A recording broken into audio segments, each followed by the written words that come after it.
چنانچہ قریش کے لوگوں نے چاہا بھی کہ یہ افراد آئے تھے 75 کے قریب، ان کو روکا جائے، ان کا پیچھا کیا جائے، اس میں یہ لوگ ناکام ہو گئے، اور مدینے کے یہ افراد الحمدللہ اللہ کی حفاظت سے بخیر خوبی مدینہ منورہ کی طرف روانہ ہو گئے۔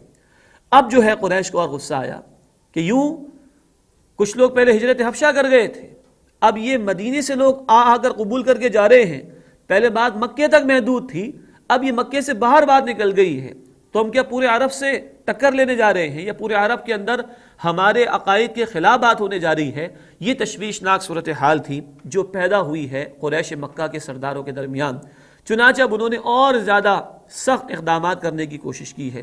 یہ دور بھی ہے کہ جہاں مسلمانوں کو صبر کی تلقین کی گئی ہے، یہ دور بھی ہے کہ جب ہجرت کی طرف اشارے آنا بھی شروع ہو گئے۔ اسی سورہ بنی اسرائیل میں جس میں معراج کا بیان ہے، اسی سورہ بنی اسرائیل میں ہجرت کے حوالے سے ذکر بھی آ گیا ہے۔ چنانچہ اللہ کے نبی صلی اللہ علیہ وسلم نے صحابہ اکرام کو اجازت دی کہ وہ مدینہ منورہ، جبکہ اس کا نام اس وقت یثرب تھا، اس کی طرف ہجرت کر جائیں۔ چنانچہ صحابہ کرام ایک ایک دو کر کے چھوٹی چھوٹی ٹولیوں میں ہجرت کرنا شروع انہوں نے کر دیا۔ اسی کے دوران کئی واقعات پیش آئے، مثلا حضرت صہیب رومی ہیں رضی اللہ تعالی عنہ، اور صہیب رومی رضی اللہ تعالی عنہ جب راہ میں ہیں ہجرت کے سفر میں، تو ان کو مشرکین مکہ گھیر لیتے ہیں اور ان کا مال ان سے اس کا مطالبہ کرتے ہیں، دیگر چیزوں کا مطالبہ کرتے ہیں۔ وہ سب کچھ اللہ کی راہ میں قربان کرنے کو تیار ہو جاتے ہیں کہ مجھے کسی طور ہجرت کرنے دو، چاہے میرا سارا مال لے لو، جو کچھ بھی چاہو تم لے لو، لیکن مجھے ہجرت کرنے دو۔ اللہ کے نبی صلی اللہ علیہ وسلم کو یہ بات معلوم ہوئی تو آپ نے فرمایا کہ تم نے بڑے نفع کا سودا کیا، یعنی حضرت صہیب رضی اللہ تعالی عنہ کے متعلق فرمایا کہ بڑے نفع کا سودا صہیب نے کیا ہے رضی اللہ تعالی عنہ۔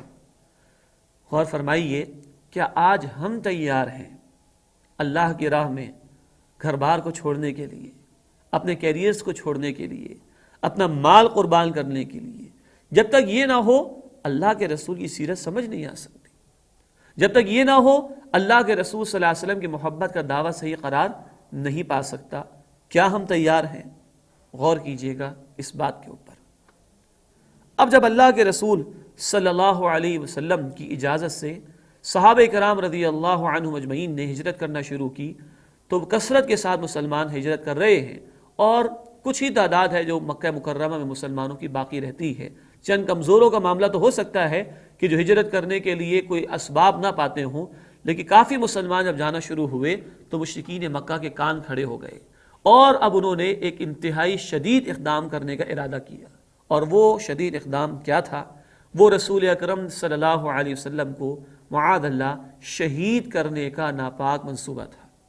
دار الندوہ یہ ان کی ایک جگہ تھی جس کو ان کی پارلیمنٹ کہا جا سکتا ہے، جہاں ان کے سردار جمع ہوئے، بڑے بڑے سردار جمع ہوئے، اور روایات میں ہے کہ شیطان لعین بھی ایک بوڑھے شیخ، ایک بوڑھے عرب کی صورت میں، سردار کی صورت میں وہاں پر آ کر بیٹھا ہوا تھا۔ طرح طرح کی تجاویز سامنے آنا شروع ہوئی ہیں، لیکن کسی تجویز پر اتفاق نہیں ہو رہا۔ ابو جہل ایک تجویز پیش کرتا ہے، شدید تجویز پیش کرتا ہے کہ ہمیں محمد صلی اللہ علیہ وسلم کا خاتمہ کر دینا چاہیے، معاذ اللہ۔ اور یہ تجویز بھی پیش کرتا ہے جب لوگ کہتے ہیں کہ بھائی یہ بنو ہاشم کے خاندان میں سے ہیں، کوئی مخالفت کا معاملہ آ جائے گا تو کون ٹکر لے گا ان لوگوں سے؟ تو ابو جہل ایک رائے پیش کرتا ہے کہ ہمیں ایسا کرنا چاہیے کہ ہر قبیلے سے ایک نوجوان کو، طاقتور شخص کو منتخب کر لیا جائے، اور سب یک بارگی نبی صلی اللہ علیہ وسلم پر جا کر حملہ کر دیں اور ان کو شہید کر دیں، معاذ اللہ ثم معاذ اللہ۔ شیطان بھی وہاں پر موجود تھا، وہ اس منصوبے کو یقیناً پسند کر رہا تھا۔ اس نے بھی، جبکہ وہ وہاں پر ایک بوڑھے سردار کی شکل میں، روپ میں موجود تھا، اس کی تائید کی کہ ہاں ایسا ہی ہونا چاہیے، یہاں تک کہ محمد کریم صلی اللہ علیہ وسلم کا خاتمہ ہو جائے۔ یاد رکھیے گا، اللہ کی راہ میں دین کی جد و جہد کے دوران جان کو بھی خطرہ پیش آ سکتا ہے۔ اللہ کے رسول صلی اللہ علیہ وسلم کی جان کو بھی خطرہ پیش آیا تھا۔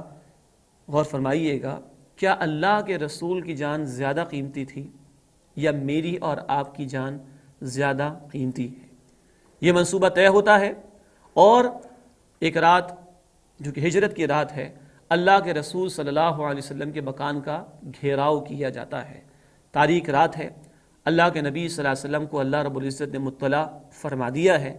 آپ صلی اللہ علیہ وسلم کے پاس اس وقت بھی ان لوگوں کی امانتیں موجود ہیں جو آپ کی جان کے درپے ہو چکے ہیں اور آپ کے گھر کے باہر کھڑے ہیں کہ آپ باہر نکلیں تو یک بارگی حملہ کر دیں. یہ ہے دیانت، صداقت اور کردار کی گواہی نبی اکرم صلی اللہ علیہ وسلم کی. چنانچہ اللہ کے رسول صلی اللہ علیہ وسلم نے اپنے بستر پر حضرت علی رضی اللہ تعالی عنہ کو سلا دیا اور یہ ارشاد فرما دیا کہ صبح ہوتے ہی اگلے دن یہ امانتیں ان لوگوں کے حوالے کر دینا. کہاں دشمنی کا وہ عالم کہ باہر وہ تیار ہیں آپ کو شہید کرنے کے لیے، اور کہاں امانت کا یہ عالم کہ آپ صلی اللہ علیہ وسلم کو فکر ہے ان کی امانتوں کو لوٹانے کی. باقی اللہ نے فرمایا کہ واللہ خیر الماکرین، اللہ سب سے بہترین تدبیر فرمانے والا ہے. اللہ رب العزت کے رسول باہر نکلتے ہیں سورہ یاسین کی آیت تلاوت کرتے ہوئے، وَجَعَلْنَا مِن بَيْنِهِمْ سَدًّا وَمِنْ خَلْفِهِمْ سَدًّا، ہم نے ان کے آگے بھی دیوار کھڑی کر دی، ان کے پیچھے بھی دیوار کھڑی کر دی. ان لوگوں کی نگاہوں پر اللہ نے پردہ ڈال دیا، ہر ایک کے اوپر آپ مٹی پھینکتے ہوئے گئے ہیں اور بحفاظت اللہ سبحانہ و تعالیٰ نے آپ کو وہاں سے نکال لیا. اس کے بعد آپ ابوبکر صدیق رضی اللہ عنہ کے گھر تشریف لے گئے ہیں کیونکہ ان کے ساتھ آپ کو ہجرت فرمانا تھی. ادھر عالم یہ مشرکین مکہ کو احساس ہوا جب وہ آپ کے کمرے میں داخل ہوئے تو دیکھا وہاں حضرت علی موجود ہیں اور اللہ کے رسول تشریف لے جا چکے ہیں. آج اس بات کو ہم یہی روکتے ہیں. انشاءاللہ اس کے بعد ہجرت کے دوران کیا ہوا، غار ثور میں کیا کچھ ہوا، اس کے بعد کے واقعات کو آئندہ نشست میں ہم سمجھیں گے. اللہ ہمیں اللہ کے رسول صلی اللہ علیہ وسلم کی تعلیمات پر، ان کی سیرت پر عمل کرنے کی توفیق عطا فرمائے. وآخر دعوانا ان الحمد للہ رب العالمین.